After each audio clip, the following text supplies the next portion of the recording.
What's up guys, my name's Nick.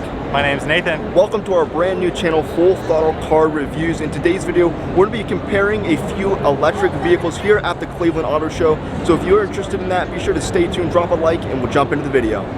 So right here we have the Subaru Solterra. Subaru's entry into the electric vehicle market. This is actually a prototype vehicle right here. We're going to be doing a lot of comparisons here in this video between different EVs here at the auto show. What do you guys think of the styling?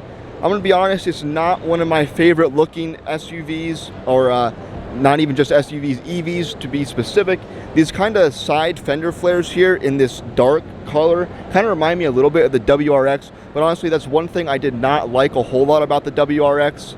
It just does look like any other EV that you see on the street, really. Nothing really stands out to make this thing pop. All right, we are inside the Solterra right now, which is one of their EVs, and if you look right there, you'll see this is a prototype vehicle, which might be why some things just don't make sense. For example, there are paddle shifters in an electric car. I'm assuming that they just took this steering wheel off of another car. Yeah, I don't know what those paddle shifters would be for. Maybe they have some sort of system to simulate an automatic transmission and shifting gears. But again, yeah, that's kind of a strange thing to see on an electric car, because it literally does say, if Nathan wants to take the camera, they don't have any other function. It literally says plus minus on them, as you can see here, like you would see in a normal automatic or dual clutch car. We also got a pretty nice infotainment system up here. Pretty big screen, it looks like. Some nice switches down here. It does look like most of the stuff would be controlled through here. Again, this is a prototype vehicle, so I don't know what the end goal or the end interior will look like. You've got some nice storage here. I do like this black trim around here. This is actually interesting. Check this out. So this is actually a see-through cover right here. I don't know if that comes through on camera, but you can see, I don't know, maybe this is for wireless charger. It actually looks like maybe. It does appear to be a wireless charger because it tells you not to put certain metal things in here. Yeah, and then you've also got a USB right above it. Nice cup holders, and again, you got some storage down underneath here. I'll take the camera. We got some storage down underneath here with another couple outlets. Pretty nice materials in here. I have no clue what this thing's going to cost, what this thing's going to be for like range. I believe I looked up a number in the 200s, low 200s. But again, this does say prototype vehicle up here. So this will be a very interesting vehicle to see, and I hope you guys enjoy this. We're going to be doing comparisons against different EVs here at the auto show. We've got the next electric car in this video, the Volkswagen ID4. This actually has a 275 mile range. Really cool light bar design across the front. You got the white trim DRLs on the front. It also comes across in the front, the very front, not just the headlight area, with a very bright Volkswagen logo right here. I think I like the design of this a lot better than that Subaru over there. What do you guys think? This thing starts around $40,000. This one right here is equipped to $50,000. You can come and check out the sticker over here and see all the options right here. So again, pretty nice. We did just take this and open the front. There is no front trunk. It's all just random components up there, windshield washer fluid, whatever. There is no front trunk like you find in some other EVs like the Tesla Model Y. We can jump here into this vehicle though. All right, as I hop into the car right here, it looks like a door handle, but I just like squeeze it and then it pops open. So it's more of actually a button. All right, so as we hop into the car, it does feel like an electric vehicle, kind of like a simplistic design to where everything is on the screen. Nick was messing with it a little bit. Check this out. Everything again is on the screen, but you do have some buttons down here. It's not really a button. It's more like a slider, you can see. Slide this over to increase the temperature, cool down the temperature, which is actually a really neat feature. However, I do think I'd prefer just a normal temperature dial there, but still it is really cool. And this is actually the very first electric car I've ever been in. I'll take this, you can see this little screen in front here. See, we got 59% on the battery and 152 miles of range. Again, this actually has a 275 mile range, which is pretty good. I believe that is only 30 miles on this car. You've also got the little icon of the actual car there in front. And then right here on the side is actually your gear lever, which is interesting. And right here, I do notice you can click, it looks like right here, to bring up your heated seats. But I guess you cannot just click on that corner. You have to pull that up and then turn it on. But you can see all these different climate options up here. I do really like the interior of this car. I mean, what do you think here, Nathan? I like it as well. It's almost doesn't stimulate you too much. Like I said, it's really simplistic. But I want to look back at this. It's actually got like regular climate and then smart climate. So this is interesting. It's like if you want to warm up your feet or warm up your hands, there's just a button you click to do that, kind of like how there's like just defrost in another car. Yeah, that is actually a really interesting. I didn't even take note of that immediately.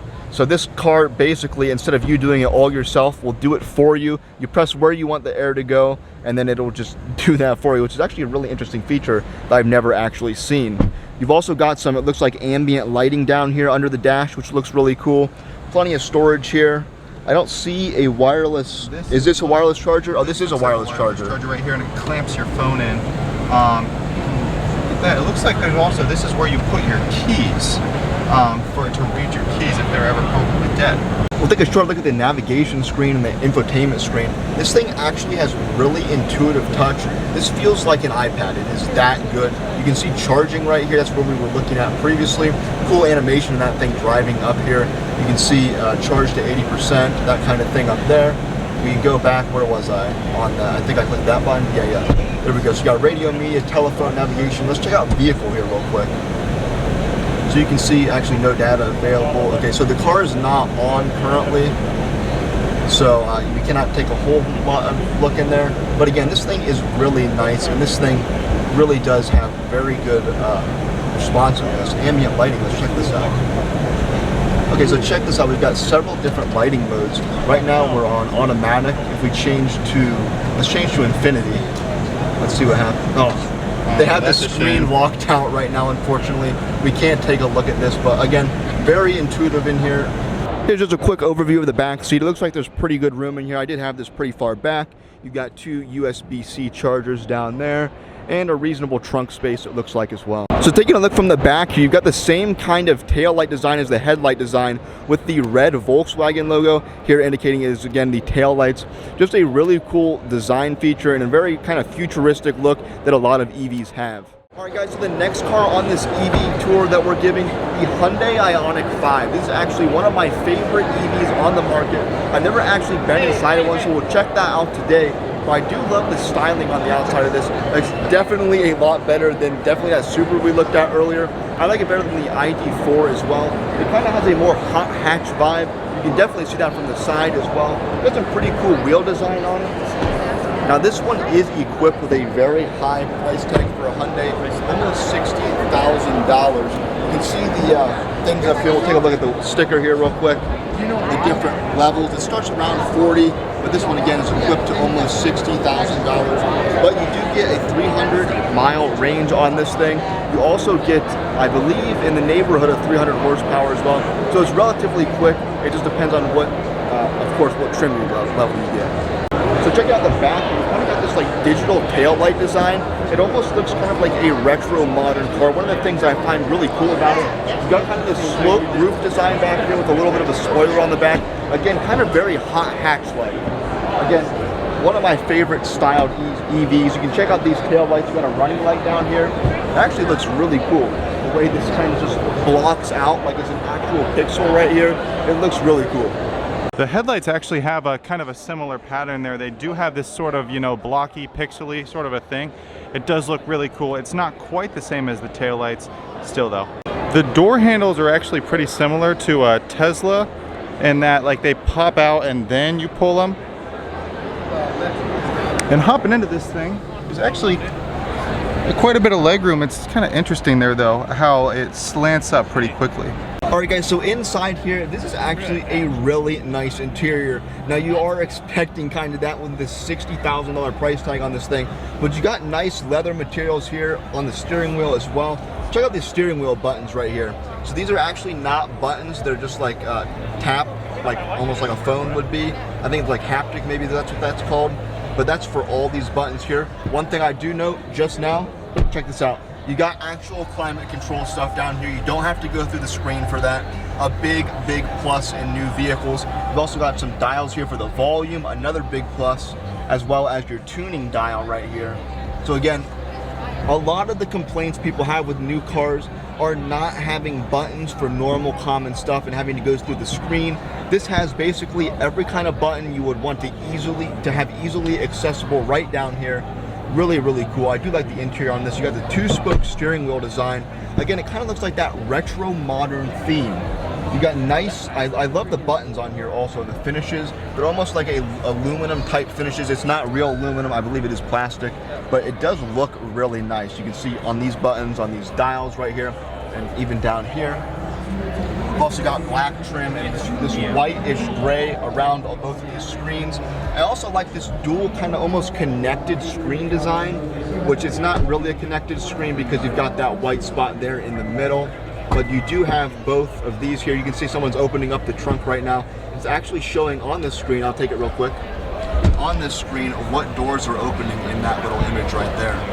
One thing also to note, we've got a lot of storage up here. It's kind of like an open center armrest almost, or an open center storage area. You got two cup holders right here. And also, I don't know if the light will allow you to see that down there, but there's a pass-through right there. There's not actually a center console down there, so you could stick stuff down in that little cubby. Also, you got a charger down there, or even for me, I have a prosthetic right leg, so it almost makes it easier for me to be able to drive this thing with this on because of this little area right here. Again, a really, really cool car. One more thing to notice, we've got a big skylight up here, which is really cool. I didn't even notice that until right now. But there's another really nice feature in here. All right, guys, so here's the outside of the Kia EV6 GT. So this is the most sporty, highest performance one. This one right here is spec'd to $64,000, which is actually only about $6,000 more than the Hyundai Ioniq 5 we just looked at. But again, this has 576 horsepower. There is a limited range down to about 200 miles. But check out the styling on this. I love the styling, the look of this. It looks very performance oriented, very sporty. Check this out. You've got an actual metal Kia symbol up here. This is cold to the touch. I assume this is actually aluminum or something like that. Also a really cool gray paint color on this. You can take a look around the other side as well. Alright guys, so check out the back of this. You've got the same kind of light bar design going across that you see on a lot of the EVs. Again, very sporty looking, almost hot hatch-like. Check out from the side profile back here. You've got a really slow roof line back here with this rear spoiler as well. You got some green brake calipers down here. Sporty style wheels. You can check out the interior here real quick with the back seat. Actually have heated seats back here, which is nice. But again, this is also a Kia, so you do have kind of more of a basic back seat. It's not anything extremely luxurious. We did forget to mention the sport seats we'll take a look at. So we do have these sport seats right here. You can see there's the hose right there where I don't believe the seatbelt actually goes through that, but that is just a mark of the sport seat. And it has all this cool like black with green accent, this green stitching right here that runs all the way down. And then there are these like green sort of lines that run all the way down. Looks really cool. All right guys, so we're now inside the Kia EV6 GT all-wheel drive. This thing has almost 600 horsepower, actually 576 horsepower. Check out the interior here. This is a really cool center console area. You've got a nice wireless charging area right here. I believe this right here is the dial park drive neutral, or reverse rather. Check out this steering wheel as well. This thing just actually looks very sporty on the inside and the outside. We'll get you some exterior shots as well. Or maybe we already did that in the video. I guess we already did that in the video. But again, this is a really cool entry into the EV space. A performance-oriented electric vehicle. And from Kia, that's not typically a company you think of when you think about performance. But this thing is a real entry into the electric vehicle performance market. I will say, however, all that increased performance does come at a drop in range. This only has about a 200-mile range. But again, in terms of your daily commute, that's not going to matter that much. Going from 270 down to 200. It's not going to make all that much of a difference.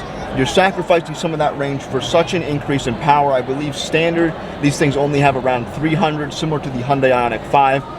Again, these EV6s are very similar to the Ioniq 5s in every aspect, especially if you just look in here. This steering wheel is very reminiscent of the Ioniq 5 that we were just in. We have the same type of screen display up here, similar in the center console area too, a little bit bigger here, but again, the same button type stuff down here. Also, you got another sunroof up here. This is just actually a really cool, unexpected car from Kia, and they're kind of really pushing into the EV market. Alright guys, so that is going to do it for our EV comparison here at the Cleveland Auto Show. Let us know in the comments what your favorite was. Mine was either the Hyundai Ioniq 5 or the Kia EV6 GT. Again, let us know in the comments. Nathan, what was your favorite? Mine was also probably the Ioniq 5. Alright guys, so that is going to do it. We'll see you in the next video. Bye guys.